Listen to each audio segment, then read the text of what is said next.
야, 우리 팀 신입 안 뽑는데 크크 우리도 AI로 다 한다고. 아니 그러면 우리는 요즘 이런 대화 한 번쯤 해보셨죠? 아침에 눈 뜨면 출근하고 하루 종일 메일 쓰고 보고서 만들고 회의하고 야근하고 그렇게 한 달을 버텨서 받는 월급. 그런데 어느 날부터 이상한 일이 벌어집니다. 옆자리가 비어도 새 사람이 안 옵니다. 후배가 퇴사해도 충원 공고가 안 뜹니다. 팀장님은 이렇게 말합니다. 그거 AI로 처리하면 되지 않아? 처음엔 편했습니다. 일이 줄어드니까. 근데 슬슬 무서워집니다. 내가 하던 일도 AI로 처리되면 다음은 나인가? 취업 사이트를 열어봅니다. 내가 지원할 수 있는 공고가 점점 줄고 있다는 걸 느낍니다. 이상한 게 아니었습니다. 진짜 줄고 있는 거였습니다. 20만 8천. 지난 3년 대한민국에서 사라진 청년 일자리의 수. 이 중 98.6%가 AI에 노출된 업종에서 벌어진 일. 한국은행이 직접 발표한 숫자입니다. 그런데요, 놀라운 건 이 숫자가 아닙니다. 같은 기간 같은 업종에서 50대 이상의 일자리는 오히려 늘었습니다. AI가 일자리를 없앤 게 아닙니다. AI가 특정 세대의 일자리만 골라서 없애고 있는 겁니다. 왜 하필 청년일까? 왜 경력직은 살아남고 신입만 밀려날까? 200년 전에도 기계가 일자리를 뺏었을 때 사람들은 같은 공포를 느꼈습니다. 그때는 결국 괜찮아졌죠. 이번에도 괜찮을까요? 이번에는 좀 다릅니다. 오늘은 AI가 삼키고 있는 일자리의 진짜 지도를 펼칩니다. 일단 숫자부터 보겠습니다. 감이 아니라 팩트로요. 2025년 10월 한국은행 보고서. 3년간 청년 일자리 21만 1000개 감소, 이 중 20만 8000개가 AI 고노출 업종. 이건 한국만의 이야기가 아닙니다. 세계경제포럼은 2030년까지 전 세계 9200만 개 일자리가 사라질 것으로 전망합니다. 동시에 1억 7천만 개의 새 일자리가 생긴다고도 했습니다. 하지만 사라지는 일자리의 주인과 새로 생기는 일자리의 주인이 같은 사람이 아닐 수 있다는 게 문제입니다. 기업 10곳 중 약 4곳 37%가 2026년 안에 AI로 기존 인력을 대체할 계획이라고 답했습니다. 그리고 이미 10곳 중 3곳은 대체를 시작했습니다. 아마존. 2025년 10월 뉴욕타임스가 내부 문서를 폭로했습니다. 전체 운영의 75%를 자동화해서 2033년까지 60만 개 일자리를 채용하지 않겠다는 계획. 이미 로봇 1000대가 운영되는 시범 물류센터에서는 인력이 25% 줄었습니다. 한국에서는 좀 더 조용하게 벌어지고 있습니다. 대량 해고가 아니라 채용 공고가 사라지는 방식으로. 통번역. 2025년 한 외국계 기업 임원이 이렇게 말했습니다. 올해가 행사 통번역 직종이 없어진 원년이다. 마이크로소프트 연구진의 분석에 따르면 AI 적용 가능성이 가장 높은 직업은 통번역가로 0.49점이었습니다. 2위는 역사학자 0.46. 그 뒤를 승무원 영업직 작가가 따릅니다. 산업연구원 기준 국내 AI 대체 가능 일자리 327만 개. 이 중 60%인 196만 개가 전문직입니다. 블루칼라가 아닙니다. 대학 나오고 자격증 따고 경력 쌓은 사람들의 자리가 먼저 흔들리고 있습니다. 에이, 매번 이런 소리 했잖아. 결국 괜찮아졌잖아. 맞습니다. 역사적으로는 그랬습니다. 한번 보시죠. 1811년 영국 노팅엄. 밤중에 공장에 침입한 노동자들이 방직기를 부쉈습니다. 러다이트 운동. 기계가 자기 일자리를 뺏는다는 공포에서 시작된 역사상 최초의 기술 저항이었습니다. 결과요. 기계는 멈추지 않았습니다. 방직공의 일자리는 사라졌지만 그 자리에 공장 관리자, 기계정비공, 운송업자, 회계사가 생겨났습니다. 영국 실질 임금은 50년 만에 2배. 이것을 경제학자들은 러다이트 오류라고 부릅니다. 기술이 일자리를 없앤다는 공포는 매번 반복되지만 장기적으로 기술은 일자리를 더 많이 만든다는 거죠. 2차 산업혁명. 전기가 등장했을 때도 인간은 끝이다 라고 했습니다. 결과 가전제품 산업, 엔터테인먼트 산업, 광고 산업이 태어났습니다.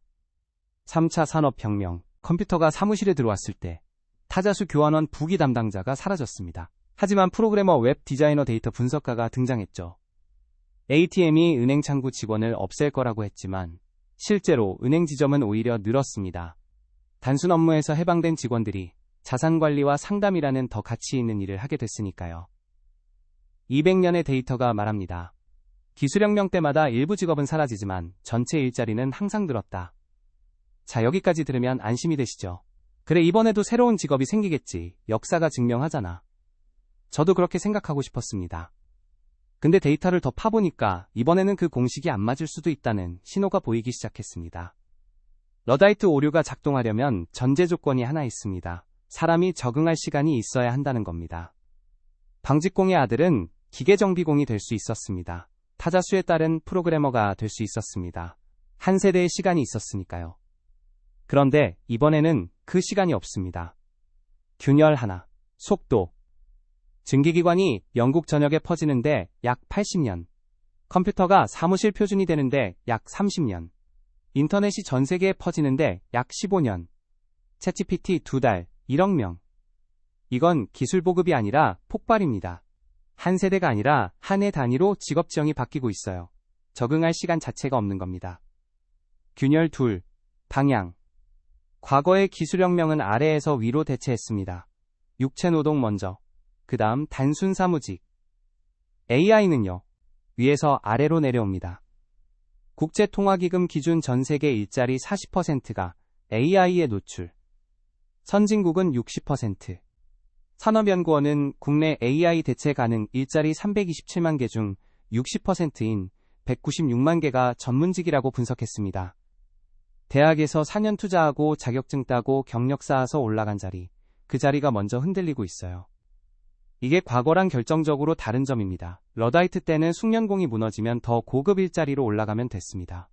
그런데 지금은 그 고급 일자리 자체가 타깃이에요. 균열 셋, 그리고 가장 잔인한 균열. 한국은행이 이름을 붙였습니다. 연공 편향 기술 변화.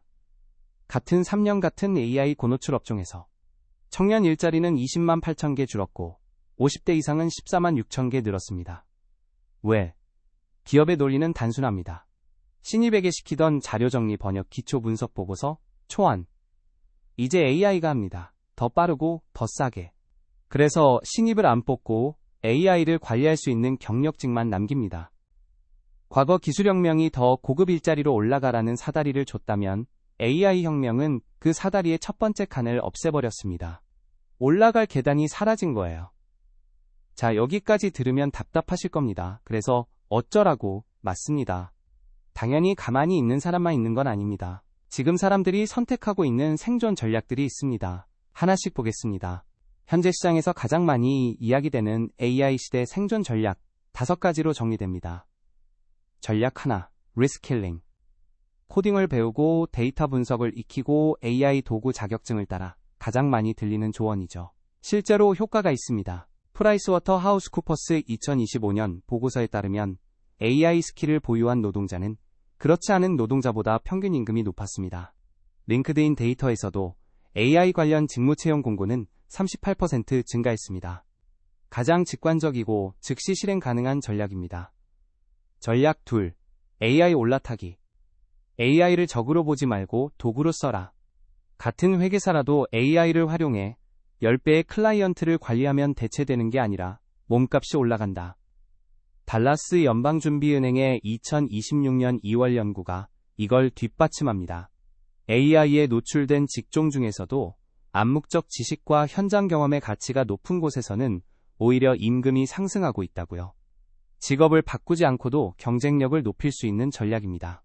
전략 셋, 크로스오버 인재. 한 분야만 깊이 파는 게 아니라 2개 이상의 전문성을 횡단하는 파이자형 인재가 되라. 코딩하는 마케터, 법률 지식 있는 데이터 분석가, 의학을 하는 AI 엔지니어. AI가 각 분야의 단순 전문성을 대체할수록 분야 사이를 연결하는 인간의 가치는 올라갑니다.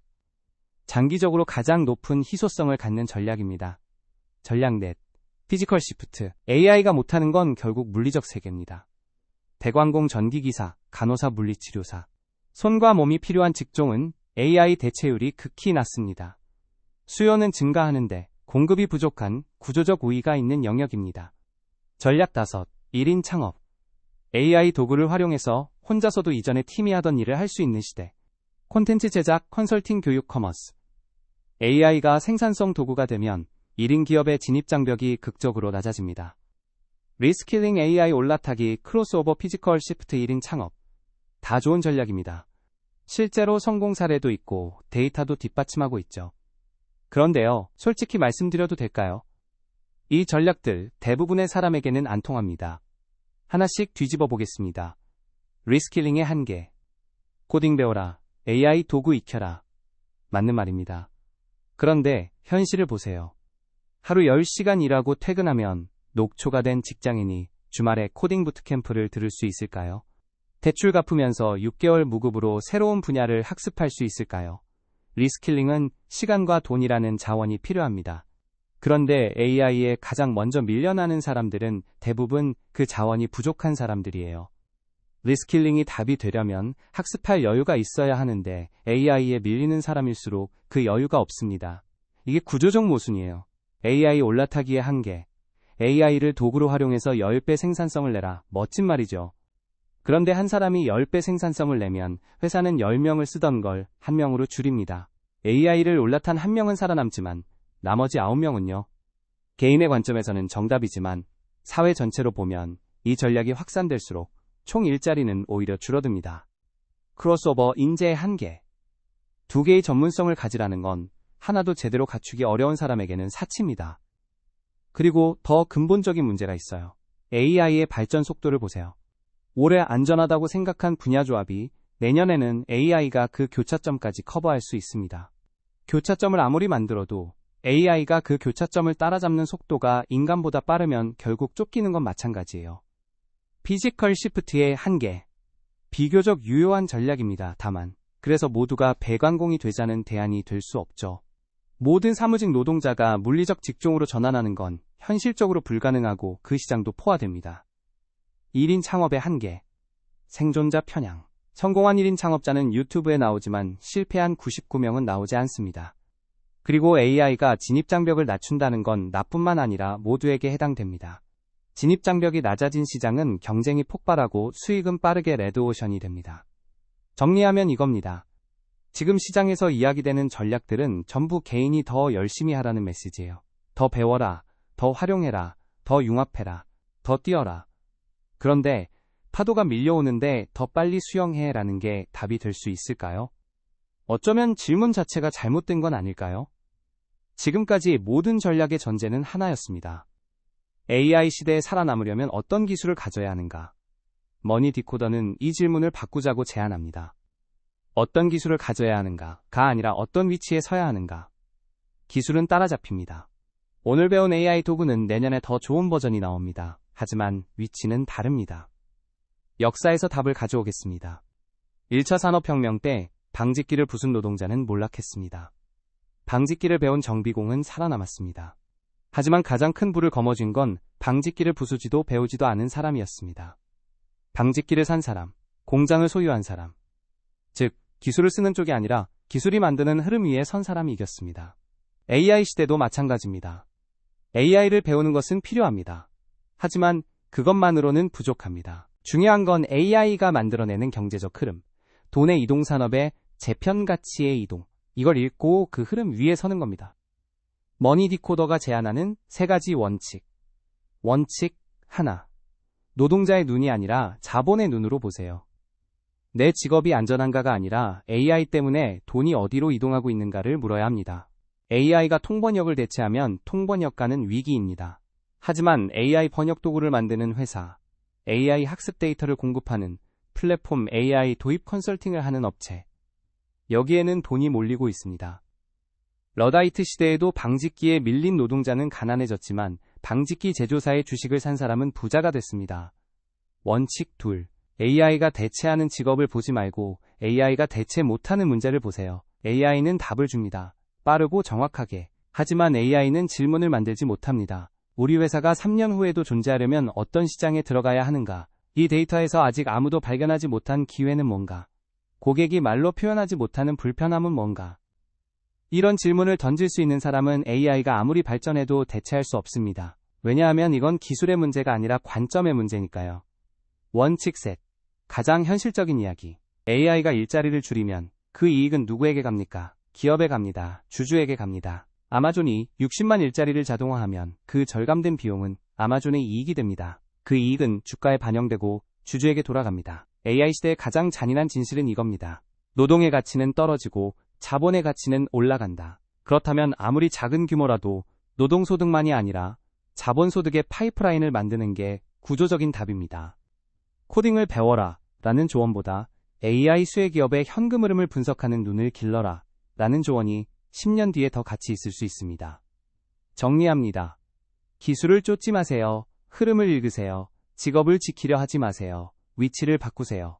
노동자로 경쟁하지 마세요. 자본의 언어를 배우세요. 이것이 머니 디코더가 이 채널을 통해 계속 파헤칠 이야기입니다. AI는 답을 줍니다. 하지만 무엇을 물어야 하는가는 여전히 인간의 몫입니다. 머니 디코더는 다음 영상에서 이 질문을 이어갑니다. AI가 만들어내는 돈의 이동지도. 어디서 사라지고 어디로 흐르고 있는가 숫자로 추적합니다. 구독과 함께 부의 흐름을 읽는 눈을 뜨세요.